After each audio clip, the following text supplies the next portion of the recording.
You are best known for singing and dancing at a high level with the Grammy Award-winning group 112. What made you decide to give acting a try and kind of switch it up a little bit there? Yes, so I attended a performing arts high school, and so one of the requirements for that attendance was that you had to participate in theater as well as the chorus and all of those things. And so, is the audio good now? Okay, we're good. You're Okay. 100% good, sir. I can hear you. Go ahead. And so, I at an early age, I had this thing for acting, and then when I attended this high school, it just kind of nurtured it a little bit more. And so, even after becoming a member of the group, I always had interest in acting.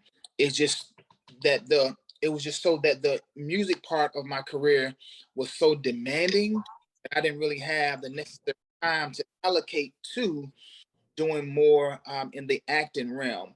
But then I had I had a few opportunities to do some music theater where I did some stage plays, and the stage plays just kind of reconnected me with that love of being a thespian as well as a musician.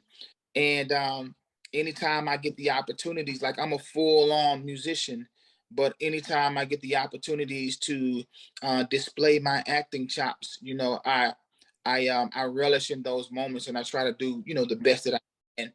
And it's something that I truly enjoy. So when I got this opportunity to be a part of the film Yoga with Raisin, I was all in, man. Very nice. Very nice. Now, how did you hear about this project and what made you want to be a part of it? Well, a good friend of mine, Anthony Davis, informed me about the project, asked me if I was interested in being a part of it. I read the script. It's something that I thought was very thought provoking, and it culturally really made the viewer to really focus in on the issues that are plaguing our society. So the message of the film was really, really solid, something that I felt comfortable attaching my brand to and my name and likeness to. And once we did the first table read and me meeting the remaining cast, I was like, yes, this is definitely a project that I want to be a part of. Did the recent events that have taken place really inspire the making of this film, or was this something that was already in the works prior to things getting heated up with George Floyd and everything else? That's a good question. I would definitely kind of lean back on Anthony Davis for that, and William Roebuck. Like, they were really the creatives behind the initiation of this project.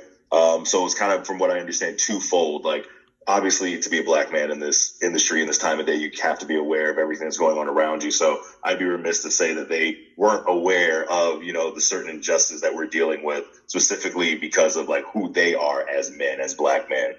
So I know that definitely kind of factored into the story, but I think the main impetus was like Anthony's own, how you could say, his own history dealing with like a similar situation around race with a frat brother of his. Like, he could definitely speak more to like, the birth of the idea. When I came on board, like, I really wanted to kind of, like, the film goes through many revisions, like specifically with the script. So when Anthony asked me to come on board and I told him I wanted to make some creative changes to just the voice and like how the ending was, like, I want to say like, the message is already there. I just kind of twisted it a little bit, like, I really wanted to bring the proposed, the fiance, the bride, to be kind of forward a little bit. It is men talking about the sanctity of a Black woman, and the Black woman is not present at all throughout the story. So we wanted to make sure that the brother of the sister was also advocating for the Black woman who was not in the room, and then to kind of lens on the racial element that dealt with the police and our perceived like fears and our perceived like wariness of police as well. It was like, and it's gonna sound facetious, like, it was a very special script that I was kind of like, this doesn't come along in a while. Like, you kind of managed to play both of these very touchy subjects in a way that felt natural. It didn't feel forced. And then because we have the ability for it to be a short film, we can propose, I guess you could say, like, we can ask more questions than we answer. You know, just the pragmatism of making a short film really allows you to really put those questions at the forefront and, you know, let the audience kind of just simmer on what they feel an answer could be, because this is this thing that has multiple answers in a lot of ways too. So that's why I was like, I like the format that we have. But that's a roundabout Robin way of saying, like, this story kind of had a lot of hands in it and a lot of initiations, and it wasn't just one particular thing. And it was myself, Anthony, William, bringing our own experiences to an already really fantastic story. And this Yogurt Raisin is kind of what came out of that. Nice, nice. Now, you did mention that you were in some things earlier in terms of musical gospels, and I know you did the Dietrich Haddon's directorial debut, The Fallen. What makes this project different than some of the gospel theater that you did before? I would just say the content. Again, you know, I've done some inspirational stage plays. I've also done, you know, just some non-gospel stage plays. But the difference between me being a part of Fallen and Yogurt Raisin, obviously the character was different. I had to channel, you know, a different target. In reference to the characters that I played, both of those films. But at the end of the day, I truly just enjoyed both of them. So much to the point where I told my management team, I was like, hey, yo, I want to do more of this. In terms of this project, and you talked about, you know, what you're doing, and obviously you're an artist, and you've performed along a variety of different stages and different projects and different environments. How did you prepare to tackle this very heavy role and conversation, especially kind of early in your acting career?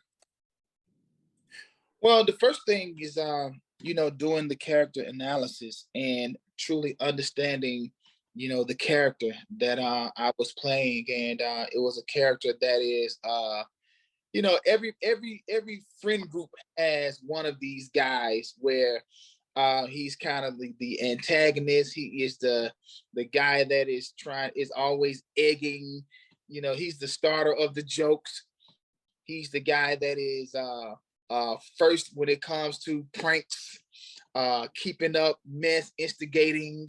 And so I didn't really have to dig too deep to connect with that character, because I have friends in my friend circle that is that character. And so to be able to display that, I just kind of tapped into what goes on in my friend groups and identify one of my friends specifically who is that character. And so it wasn't I didn't have to go too far, because the character is an individual that is in everybody's friend group. And so it was fun. It's not me, but it was fun to step into that role and embody that character and be that character. How was it working with a great ensemble of people, the cast, in terms of that? How was it kind of working and getting that experience with veteran actors and people who have been in the industry for a long time? How was that experience for you? Well, anytime you are entering into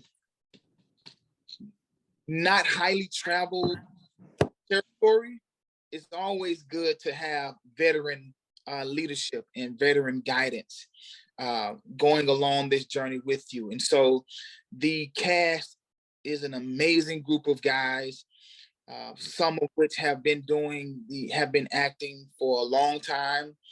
And once we did the table read, everybody just kind of meshed well. We gelled perfectly. And once we got on set, we really were a brotherhood. The setting and the tone of the film is a brotherhood of these five guys. And for us to get there and really display that, it truly felt like we were just kicking it. And these are my guys. And if anytime, you know, either one of us stumbled a little bit, the guys were like, all right, man, come on. No, we got it this time. Let's go. And so it made it a lot easier. It was a very, very, very comfortable set. Everybody from the crew on down to the actors were just top notch, and it was a really great cohesive unit working to make sure that this film was true and authentic to the way that it was written. Excellent. All right. Got two music questions for you, sir. Very easy, though. First one I wanted to ask you is, you come from what many consider to be the golden age of R&B. What are some of your favorite singers and performers in the modern era, sir? Wow. I'm a huge Chris Brown fan. Like he is just like incredible to me. Usher is another one of my favorite artists. I'm just a fan of I'm a fan of great music, and my palette is so vast. I can go from jazz, gospel to classical, operatic, R&B. It doesn't matter. I was trained in all of these genres, and so I can truly appreciate everybody's contribution. And even if it's not my cup of tea, so to speak, I can still listen to it and respect the interpretation of that artist. May not be the way that I would do it, but I can respect that, they have a gift, and this is the way that they chose to display their gift. And so, yeah, I have my go-tos, but I'm a music lover. And so I'm that guy that's always humming. I'm the guy that's always beating on something. I'm often called a noise box in my home because I'm always doing something musical. And again, like I said, one day you may catch me listening to jazz, then you catch me listening to hip hop, pop. It doesn't matter, man. I just love music. It flows through my veins, man. I just cannot get away from it. And it's funny because you mentioned that, and this is my last question here. I told you I had two music questions for you. This is my last one here. Is I saw a pretty old video on YouTube where you were singing Cupid on stage without your brothers, which is something I rarely see. And it was amazing just to hear your voice outside of the melodies and the verses you perform with the group. Now, right. Can you tell me, sir, how this iconic song came to be and why you feel it still has that same impact it has, if not more so than when you first dropped it?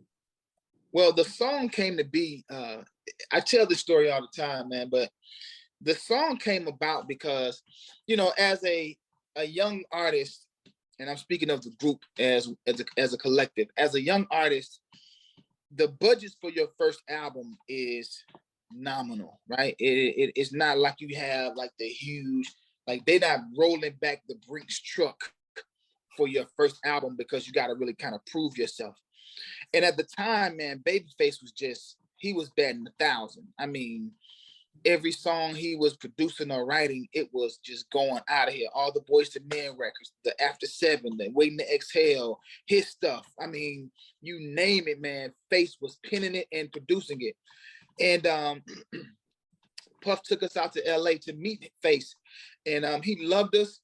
But when he came back and told us the price for what he would charge for a song, man, that would have been our whole budget, right? We just couldn't afford his expertise and his genius at the time. And so instead of us, crying over, something that we couldn't control, as a talented quartet as we are and as we were, we just went back to New York where we were staying at the time, recording the first album, and we channeled Babyface. How would Babyface approach a song? And Deron Jones being the producer of the group, he just went in and started producing him. He, along with Arnold Hennings, and came up with this dope track. And we all sat around and just started talking about relationships as we often did. And Cupid was birthed. But had we not been able to afford Babyface, if we were able to afford Babyface, we would have just gotten Face to write us a song and produce us a song. But because we couldn't, we had to channel our Babyface and produce a record and create a record that we thought Babyface would do. And Cupid was birthed, and here we are. I think it was 97, so that will make it what, 97, 07, 17, like 20, 25 plus years old. And so the reason why I think it still lives on, because anytime something, as a song creator, anytime something comes from the heart, especially matters of the heart, and we talk about love, life, and relationships, these are that'll never die. People are gonna always be in love. They're gonna always break up. They're gonna always make up.